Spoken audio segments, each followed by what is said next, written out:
The first thing I saw when I opened my eyes was my ex-wife asleep in a plastic chair beside my hospital bed, her fingers wrapped tightly around my hand as though letting go might make my heart stop again. Morning sunlight spilled through the blinds, turning the tears dried on her face into silver lines, and for one terrifying second, I wondered if I had died and awakened inside the only memory I had spent 3 years trying to forget. Then the machines beside me began beeping faster, her eyes opened, and she leaned close enough for me to feel her trembling breath before whispering, "I was here all night." Before I tell you why those 6 words broke something open inside both of us, please like, comment, share, and subscribe to our channel if you believe kindness can survive anger, forgiveness can outlive heartbreak, and even the most damaged people deserve hope and second chances. My name is Callum Reed, and until that morning, I believed I had successfully erased every trace of Maren Whitlock from my life. I had removed our wedding photographs, donated the dishes we bought together, changed apartments, blocked her number, and trained myself not to look toward the little blue house whenever I drove past the neighborhood where we had once planned to grow old. Our marriage had ended without betrayal, scandal, or a dramatic secret. Somehow, that made it worse. We had loved each other deeply, but grief had entered our home after we lost our unborn daughter, and instead of holding each other through it, we slowly became strangers standing on opposite sides of the same pain. Maren wanted to talk about the baby, to say her name, to keep the tiny knitted blanket her mother had made. I wanted silence. I buried myself in work, stopped coming home for dinner, and convinced myself that staying busy was the same as surviving. Every time Maren reached for me, I pulled farther away, until one rainy afternoon she placed her wedding ring on the kitchen table and told me she could no longer keep begging her husband to grieve with her. I watched her leave and told myself I was relieved. The lie lasted almost 3 years. The day I collapsed began in bright sunshine. I was 38 years old, reasonably healthy, and stubborn enough to ignore every warning my body gave me. For several weeks, I had felt a tightness in my chest whenever I climbed stairs, but I blamed stress and too much coffee. That morning, I was helping supervise the renovation of an old community library where my construction firm had been hired to restore the roof. The summer heat pressed against the windows, sawdust floated through beams of sunlight, and I remember carrying a box of metal brackets toward the main reading room. Then the floor seemed to tilt beneath me. The box fell first. I heard the brackets scatter across the hardwood, followed by someone shouting my name. Pain spread through my chest and into my left arm like a hand closing around my bones. My last clear memory was of staring at the painted ceiling and thinking, with sudden unbearable certainty, that I had wasted the final years of my life pretending I did not miss the woman I still loved. What I did not know was that Maren worked only 2 blocks away at an elementary school, where she served as the guidance counselor. One of the library volunteers recognized her from a school fundraiser and called her after the ambulance left.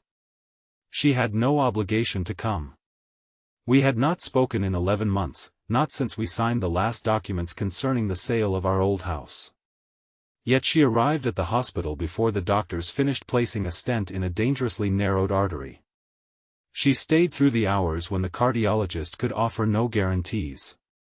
She answered questions about my medical history because she still remembered details I had forgotten about myself.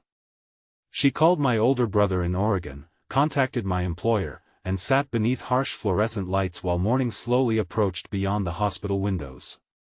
By the time I woke, sunlight had replaced the darkness, but she had not moved from my side. That I tried to speak, but my throat felt scraped raw. Maren immediately reached for a cup of water and helped me drink through a straw. Her movements were careful, almost professional, yet her hands shook.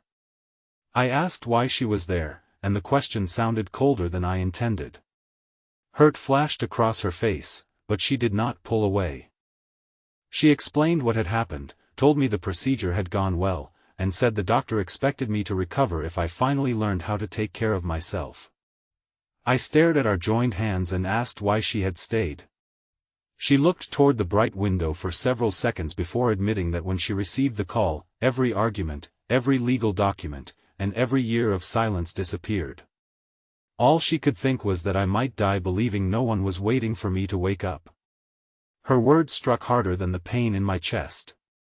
I wanted to apologize for everything at once, but shame closed my throat. Instead, I loosened my fingers around hers and turned my face away. Maren stood and walked to the window. Daylight revealed the changes time had made in her. Her hair was shorter, and faint lines had formed around her eyes, but she still carried herself with the quiet strength I had once depended on without appreciating. She told me she would leave as soon as my brother arrived. I heard the distance return to her voice and suddenly understood that her staying did not mean the past had been repaired. She had come because compassion was part of who she was, not because I had earned another chance. The realization filled me with panic. I asked her not to go yet. She turned slowly, and I forced myself to say the sentence I should have spoken years earlier: I was afraid. I had not abandoned our grief because I felt nothing. I had abandoned it because feeling it seemed impossible. Every time she said our daughter's name, I imagined the life we would never have, and I hated myself for being unable to protect either of them. Work became the only place where no one expected me to admit I was broken. I thought silence would keep the pain contained, but instead it trapped her inside it with me. Maren returned to the chair, though she did not take my hand. Tears gathered in her eyes as she told me she had spent years believing I blamed her for the miscarriage. She remembered the way I stopped touching her stomach, the way I removed the ultrasound photograph from the refrigerator, and the way I answered her tears with exhausted silence.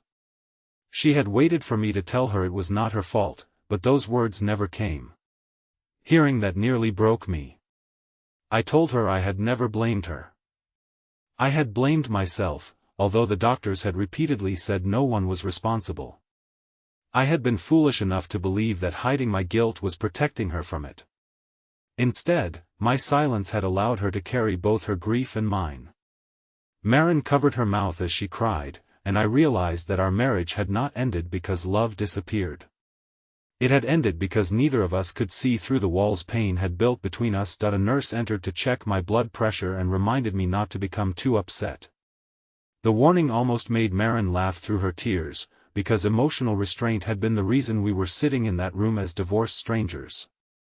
When the nurse left, Maren told me something unexpected. After our separation, she had begun volunteering with a support group for parents who had lost children.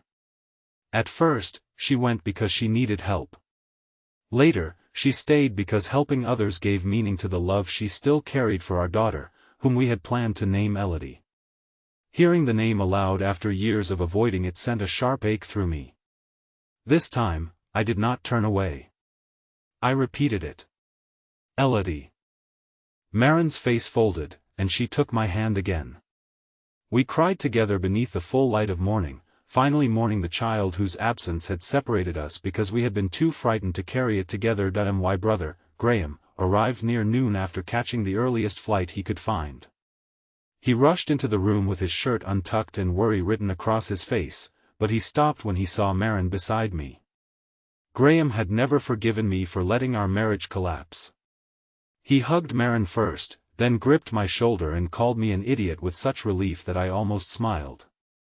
During the cardiologist's visit, Graham listened carefully as the doctor explained that my condition had likely been developing for years. Stress, poor sleep, and untreated high blood pressure had increased the danger. I would need medication, cardiac rehabilitation, major lifestyle changes, and several weeks away from work.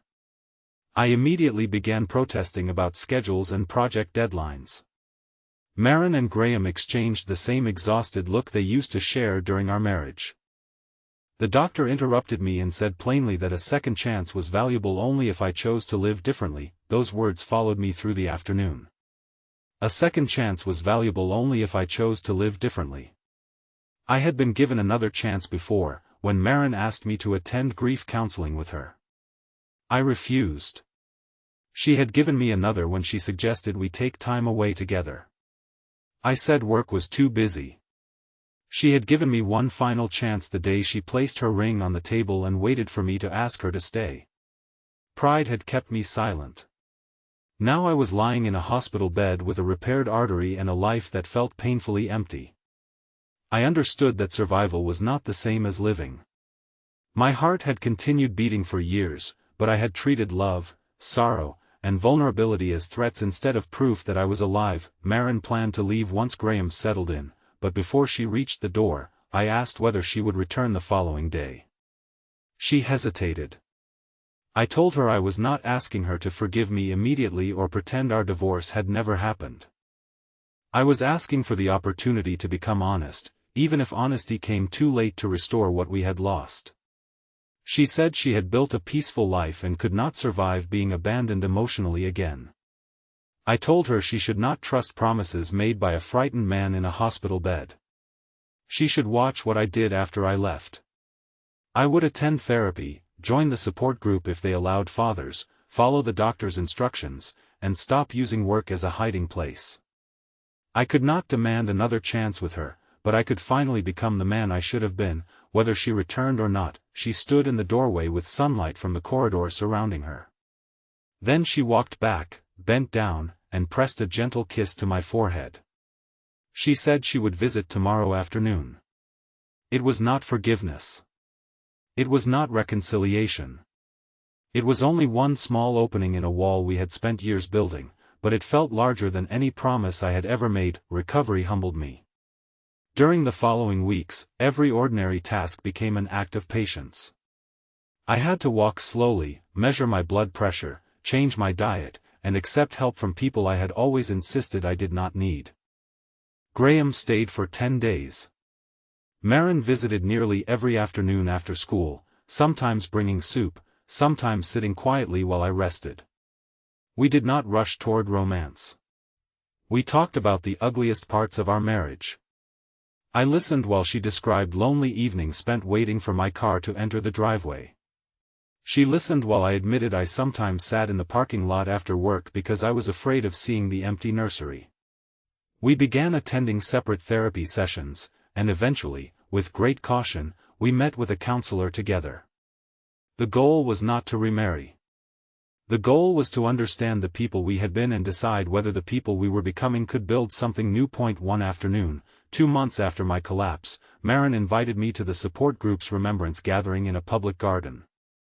The event took place under a clear blue sky. Families placed handwritten names on white ribbons and tied them to the branches of a young maple tree.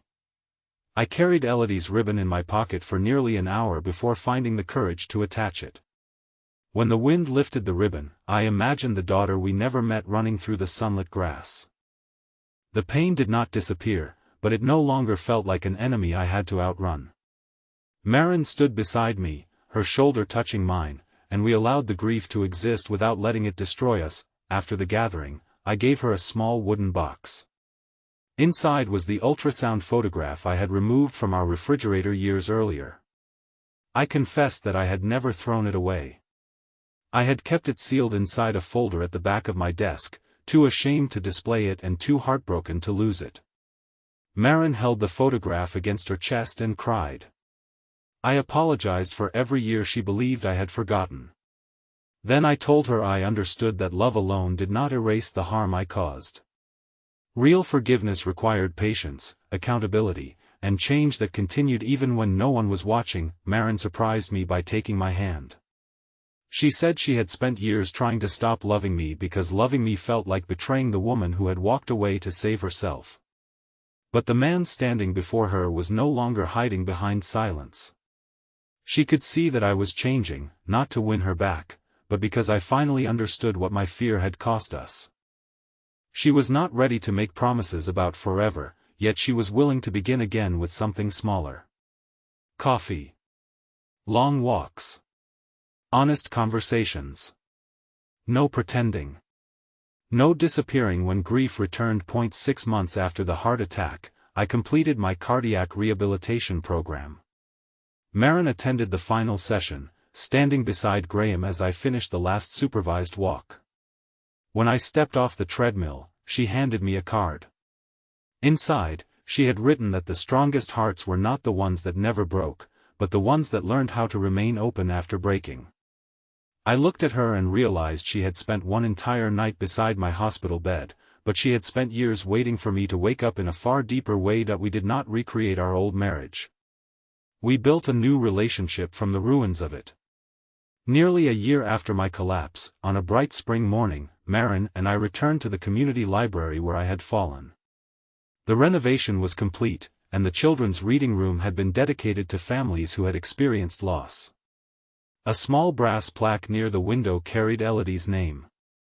Maren and I stood together as sunlight spread across the floor, and for the first time, the memory of our daughter brought more love than guilt. Before we left, I asked Maren whether she believed people could truly begin again. She smiled through tears and said beginnings were rarely clean or perfect. Sometimes they started in hospital rooms, inside apologies that arrived years late, or in the trembling decision to stay when walking away would be easier. I did not ask her to forget the past. I asked whether she wanted to keep walking forward with me. She slipped her fingers through mine and said she already was. Please leave a meaningful comment about someone you forgave, someone you still miss, or a second chance that changed your life. Your words may help another person find the courage to apologize, heal, or reach out before it is too late. If this story touched your heart, please like this video, leave a meaningful comment, share it with someone who needs hope today, and subscribe to our channel so you never miss another emotional journey. That I once believed waking up in that hospital was the moment my life was saved. I was wrong. My life was saved when I finally stopped running from grief, accepted responsibility for the pain I had caused, and allowed the woman I loved to see the truth inside me. Maren did not return because I nearly died. She returned because, after years of silence, I finally chose to live honestly. And every morning now, when sunlight enters our home and falls across the framed photograph of Elodie beside the window, I remember the words Maren whispered while holding my hand in that hospital room.